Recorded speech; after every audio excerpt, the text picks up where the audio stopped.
Bonjour la maison du bonheur. Alors aujourd'hui on va vous montrer l'assemblage de la harpe électrique, la partie électronique. Donc on a Fafa aux manettes qui va nous expliquer ce qu'il a fait. Alors c'est facile, on a plusieurs modules. Donc le fameux régulateur de tension, on a le relais jour-nuit qui permet en fait d'activer ou de désactiver en fait le système.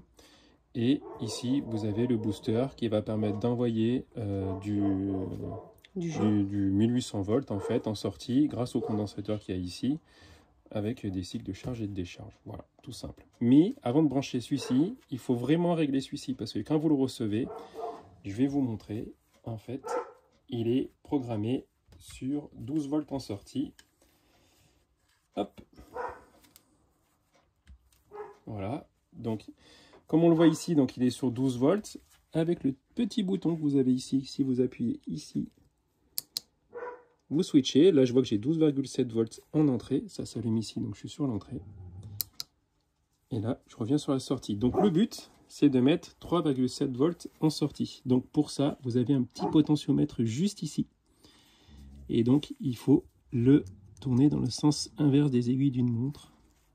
Et vous allez voir que ça va faire diminuer la tension en sortie. Donc on a dit qu'on a une tension de 3,7 volts.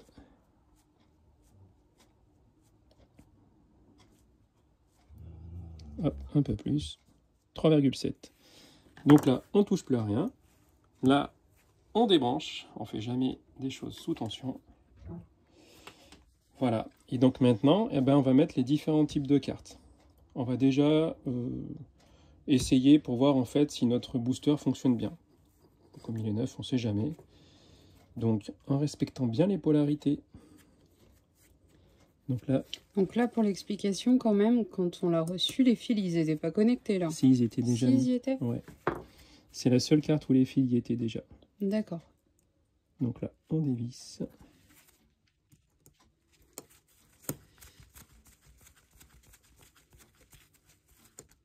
On remet. Ah, j'ai mal vissé. Je vais reprendre. Hop.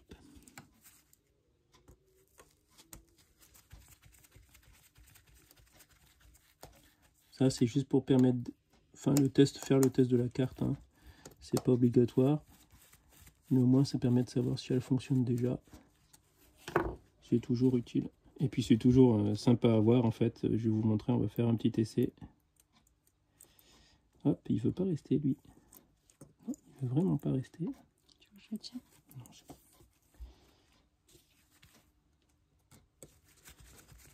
Donc, sachant que là, on va avoir donc 1800 volts en sortie. C'est pas dangereux pour l'homme. Mais ça fait mal. Ça fait mal. C'est le même principe qu'une clôture de vache. Enfin, si vous touchez une fameuse clôture de vache, je pense que vous avez tout ça à peu près fait. Ça pique. Voilà. Donc là, on va mettre sous tension. On voit qu'il est alimenté. Avec la petite LED rouge, on a toujours 3,7 volts. Tout va bien. Donc maintenant, on va faire un test. Alors attention, c'est assez impressionnant.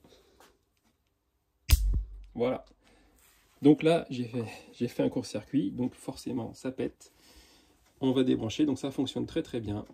On débranche. Et surtout, avant de toucher cette carte-là, pensez bien à décharger. Aïe. Parce que sinon, ça va vous faire mal. C'est comme ça que tu t'étais fait avoir, c'est ça? Oui. Je me suis fait avoir une fois. Ça fait mal.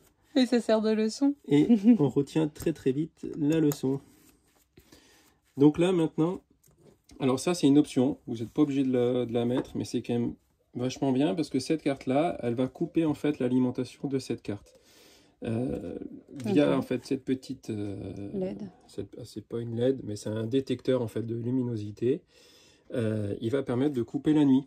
Parce que donc, même s'il n'y a pas de contact, le frelon, s'il ne fait pas contact entre deux fils, il y a quand même un cycle de charge et de décharge qui se fait au niveau du condensateur, et il y a quand même de l'intensité, enfin, très peu qui est consommé par la carte de régulation.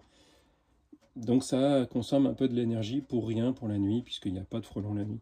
Donc en fait, ça économise la batterie d'avoir cette pièce-là. C'est ça, c'est uniquement dans un souci d'économie de la batterie. Donc là, c'est pas trop dur. Elle a besoin d'être alimentée à 24 volts, en 12 volts, donc à partir de la batterie. Donc Là, on va devoir refaire un peu le câblage. Donc, je vous conseille d'utiliser des petits wagots, parce que c'est hyper pratique. À la place des fameux sucres que tout le monde connaît, les wagots, franchement, c'est top. Ça va bien. Donc là, on va l'alimenter en 24 volts. Elle aussi, on va... Enfin, 24 volts, en 12 volts, j'y tiens, mon 24. Donc là, pareil, on respecte bien les polarités. Le plus avec le plus, et le moins avec le moins. Alors moi, j'ai mis des petits câbles de couleur pour me repérer. Donc, comme on dit, le fil rouge sur le bouton rouge, le fil vert sur le bouton vert. C'est exactement ça. Donc là, si on fait un test de la carte avant de tout mettre, hop, petite pince croco, on va voir qu'elle doit s'allumer. Donc là, elle s'allume, tout va bien. Elle commute pas parce qu'il y a assez de lumière. On serait dans le noir, elle aurait commuté et il n'y aurait rien en sortie. Tu nous fais l'expérience en mettant ton doigt sur le capteur? Voilà. Là, il fait noir, donc ça allume une petite LED bleue. Ou alors, pour ceux qui ont la ref, ça va être tout noir. Voilà. Et là, c'est bon. Donc là, la sortie activée. Là, la sortie désactivée, tout simplement. Donc elle marche très bien. Hop, on déconnecte. Donc là, on a notre 24 volts, on n'y touche pas. Ça sera définitif. C'est le montage définitif. Hop, dans le montage définitif, on peut mettre aussi lui, qui sera en sortie du régulateur. On va le reconnecter. D'ailleurs, je ne sais pas pourquoi je l'ai déconnecté celui-ci. Parce que ça t'amuse? Non, parce qu'en plus, c'est quand même tout petit.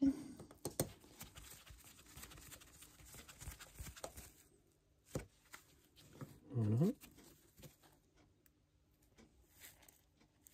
Puis lui, il veut pas y rester.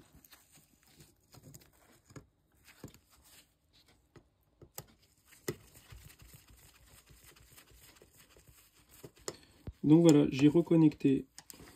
Donc j'ai reconnecté du coup la carte, le petit booster. Donc ça ira en sortie sur la harpe. Maintenant, de ce côté-là. Alors de ce côté-là, là ce qu'on va faire, c'est qu'on va lui amener le plus 24, le plus 12. Encore? Le fameux plus 12. Donc on vient récupérer le 12 volts ici. Donc petit wagot. Donc là, si je récapitule, on a le plus 12 qui va ici. Le moins 12 là qui est donc le plus et moins de la carte relais jour-nuit qui alimente la carte. La carte en sortie, donc, elle va s'activer uniquement quand il fait jour. Donc, là, ce qu'on va faire, c'est que le fil blanc qu'on a ici, donc le moins en fait sur cette carte, on va l'amener ici. Parce que là, ça va fermer le contact. Si vous n'êtes pas sûr et que vous avez un multimètre, vous pouvez mesurer sans mettre les fils. Vous pouvez mesurer entre les bornes et vous verrez une tension. Vous mettez sur la partie voltmètre et vous verrez une tension. Je peux vous montrer. Hop, et là, il faut lui amener le moins. Il faut fermer le circuit, sinon ça ne fonctionne pas. Et voilà, là on a fermé le circuit, donc tout est bon. On va refaire un test.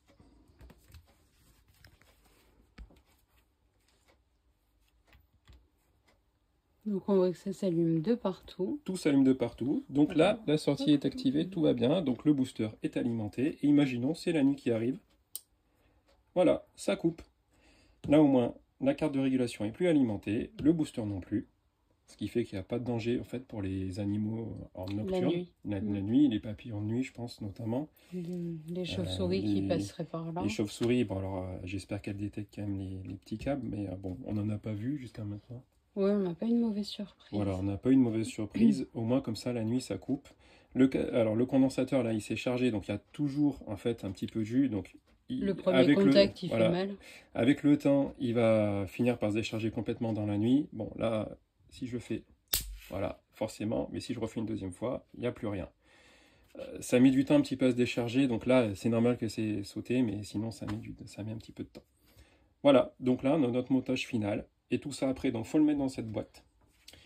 Donc, les deux sorties qu'on a là, moi, ce que je fais, c'est que je les mets avec Des petites pinces. Mes petites pinces, parce que du coup, je trouve que c'est plus pratique pour aller connecter ça après sur la harpe électrique.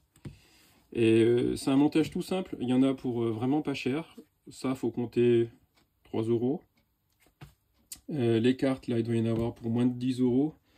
Frais de port compris, hein, donc c'est acheté sur... Moins de 10 € les 3. Ouais, moins de 10 € les 3, acheté sur AliExpress. Le tréteau, il est à moins de 5 €. Le tréteau, il est à moins de 5 €. Après, on a du fil de C'est le cadre. fil qui était utilisé pour mettre sur les cadres, Voilà. les ruches.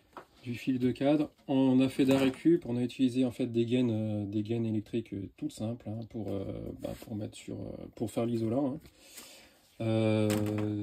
Bon, enfin, franchement, la harpe en elle-même, quand on voit qu'en magasin, sur des harpes faites par des pros, ça coûte entre 110 € et 200 €. Et sachant que l'écartement, alors ça c'est très très important parce qu'on a eu plusieurs questions sur l'écartement, c'est quand même sélectif. Alors ça ne sera pas sélectif sur le type de frelon, malheureusement le frelon européen étant plus gros que le frelon asiatique, il peut se faire avoir. Mais le frelon européen ne tourne pas vers les ruches. Ouais. Donc on n'en a pas eu qui ont été chopés. Non, par contre, il mange les poires.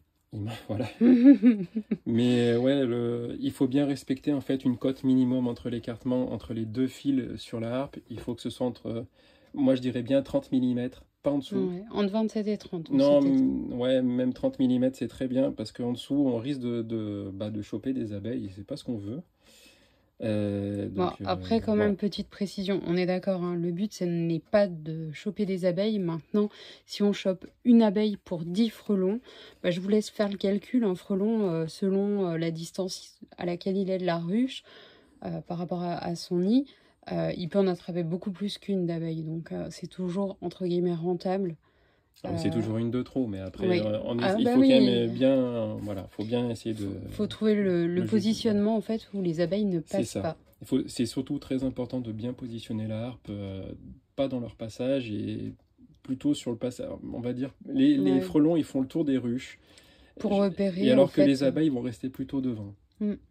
Donc je pense qu'il faut quand même bien regarder ces abeilles par où elles passent. Et une fois que vous avez vu, vous pouvez même essayer de mettre déjà la harpe, même un peu trop loin, vous la rapprochez si vous avez rien.